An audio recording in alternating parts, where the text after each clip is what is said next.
அண்ணா பல்கலைக்கழக மாணவி வன்கொடுமை வழக்கில் சிக்கிய ஞானசேகரனை அவ்வளவு எளிதில் யாரும் மறந்துவிட முடியாது.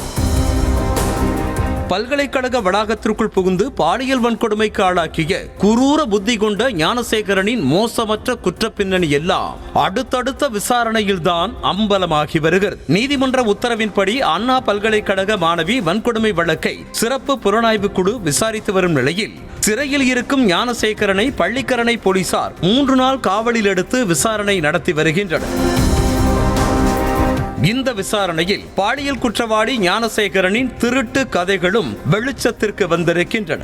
அந்த வகையில் திமுக ஆதரவாளர் போல காட்டிக்கொண்ட ஞானசேகரன் கடந்த 2 ஆண்டுகளில் மட்டும் பள்ளிக்கரணை பகுதியில் சுமார் 7 வீடுகளில் பணம் மற்றும் நகைகளை கொள்ளையடித்திருப்பது தெரிய வந்திருக்கிறது. கடந்த 2022ஆம் ஆண்டு முதல் 2 வருடங்களாக திருட்டு தொழிலுக்கு செல்வதை ஞானசேகரன் வேலையாகவே வைத்திருந்தது தெரிய வந்திருக்கிறது. தனியாக வில்லா பங்களா மாடல்களில் இருக்கும் வீடுகளை நோட்டமிட்டு ஆள் இல்லாத நேரம் பார்த்து கொள்ளையடித்து வந்த ஞானசேகரன் இதுவரை சுமார் 200க்கும் மேற்பட்ட சவரன் நகைகளை கொள்ளையடித்ததும் கண்டுபிடிக்கப்பட்டுள்ளது.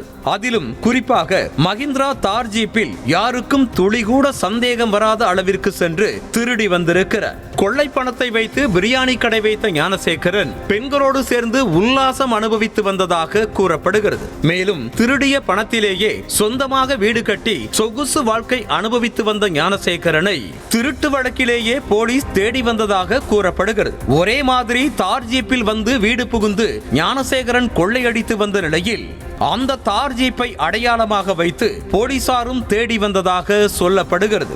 ஆனால் திருட்டுக்கு மட்டுமே அந்த தார் ஜீப்பை பயன்படுத்தி வந்த ஞானசேகரன் மற்ற நேரங்களில் அந்த காரை பயன்படுத்துவதை தவிர்த்து வந்திருக்கிறார். இதனால் பள்ளிக்கரணை போலீசாருக்கு ஞானசேகரனை பிடிப்பதில் சிக்கல் இருந்தது.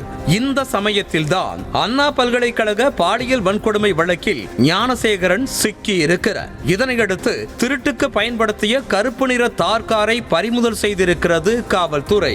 பகலில் பிரியாணி கடை உரிமையாளர், இரவில் திருட்டு பாலியல் வன்கொடுமை என மாஸ்டர் பிளான் போட்டு போலீசிடம் சிக்காமல் தப்பித்து வந்திருக்கிறான் ஞானசேகரன். அத்தோடு திமுக ஆதரவாளர் என்ற அடையாளத்தை வைத்துக் கொண்டு குற்ற செயலில் இருந்து எளிதாக தப்பித்து வந்திருக்கிறார். பல நாள் திருடன் ஒரு நாள் அகப்படுவான் என்பதை போல அண்ணா பல்கலைக்கழக வழக்கில் சிக்கிய அவனை தற்போது திருட்டு வழக்கிலும் போலீசார் கைது செய்திருக்கின்றனர்.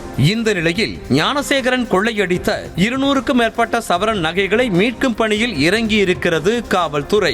மேலும் அண்ணா பல்கலைக்கழக மாணவி விவகாரத்தில் ஞானசேகரன் சார் என கூறி வேறு யாருடனோ பேசியதாக தகவல் வெளியான நிலையில் தற்போது திருட்டு வழக்கிலும் அதே மாதிரி வேறு யாரேனும் இருக்கிறார்களா, திருடிய பணத்தை வேறு யாரிடமாவது கொடுத்து வைத்திருக்கிறானா என்பது குறித்தும் விசாரிக்கப்படுகிறது. விசாரணை முடிவில் பிரியாணி கடை ஞானசேகரன் குறித்து இன்னும் பல தகவல்கள் வெளியாகும் என்பதோடு மேலும் பல வழக்குகளில் அவன் கைதாகலாம் எனவும் கூறப்படுகிறது.